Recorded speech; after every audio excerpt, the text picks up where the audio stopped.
So once again back with history of media. We have been discussing YouTube. So we'll start out with the origin history of Facebook. So it's an interesting story of how Facebook actually evolved. It was Mark Zuckerberg and his friends came up with this idea about this new website called as Facebook. So that was initially started to connect all the Harvard students. Okay, so the Harvard's online student directories were named as Facebooks.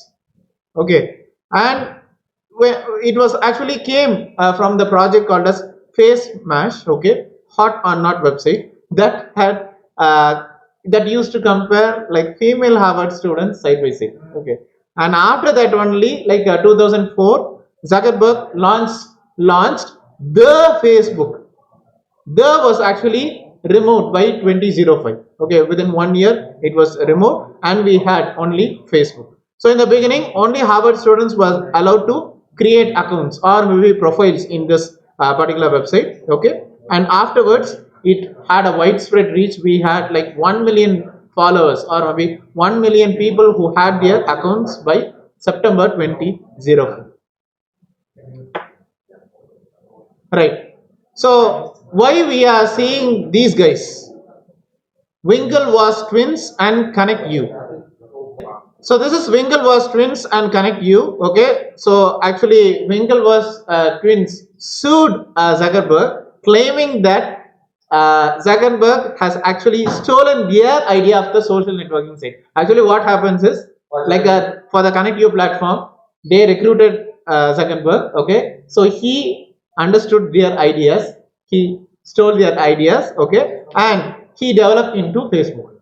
Okay, so that was the thing. So the twins had previously hired him to build their website called as ConnectU, which was formerly called as the Harvard Connection. Okay, and instead of helping them, it was told that Zuckerberg has allegedly used the idea to build the Facebook. Okay, so later on also it became a problem. Okay, by December 2005, like from 1 million, from September 2004, there was only 1 million followers. That actually got risen up to 6 million users. Okay, so they had like Facebook wall. Even I had used Facebook wall. Okay, by 2005. Okay, and newsfeed also, that was more prominent. Okay, prevalent.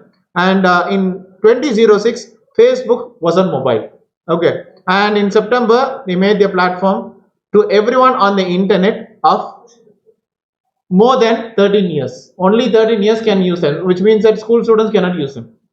Okay, so with its global access, Facebook jumped to 20 million users within a span of 1 year. Okay, then 50 million users again back in October. Okay, so Facebook also had like business pages. Okay, like in February 2008, the Winklevoss twins then they filed a suit, a case, okay, against Zuckerberg. So that actually ended up with Zuckerberg paying the twins a settlement of $65 million in cash, just for the sake of copying the ideas. Yes, yes, in cash, and Facebook stock also. Okay, so that he paid, and afterwards the problem entirely got solved. Okay, later in July, the platform got released in mobile app. Okay, on iOS. Okay, so that was the thing. Okay, so between 2010 to 2012, Facebook went public. Like we had like a Facebook chat, Facebook pages, ads. Okay, video support also was there. Like in 2009, we had the like button for the first time.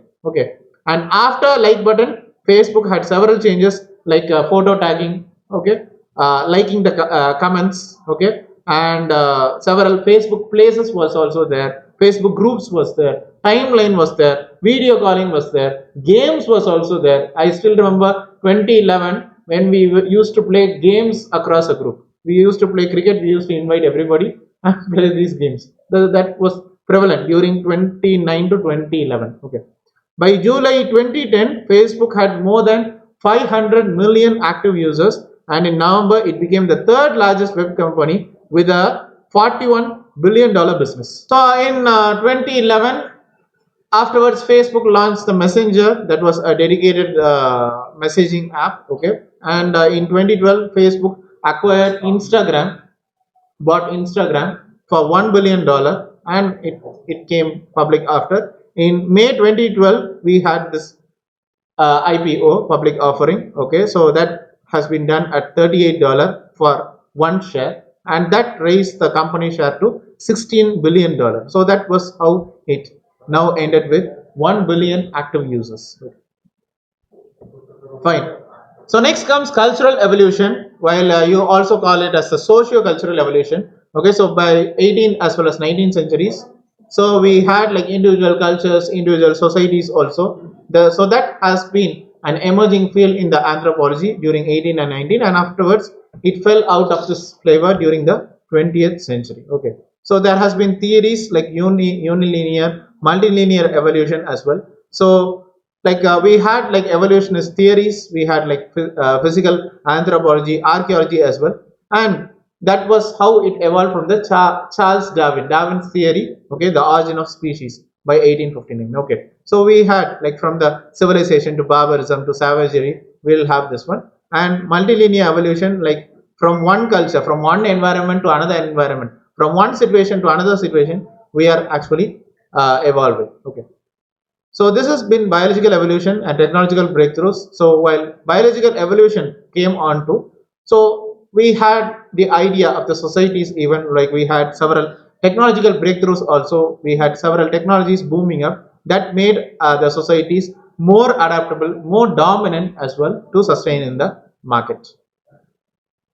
So technology as a form of maybe tools or maybe materials, okay, so that had transited, okay, across the years from the stone age, bronze age, okay, iron ages, and afterwards came the industrial revolution. So the transition took place. This is how the evolution took place in a different format, okay, from the pedestrian to the equestrian to the motorized forms. Okay, so that everything has been transformed to the industrial means. Okay, and then food production also, from hunting the food till gathering to the agriculture. So that's how the people got civilized and everything got transformed. Okay, so this multilinear evolution, okay, in all forms of linearity, we were able to experience them, and this has paved way for the technological evolution.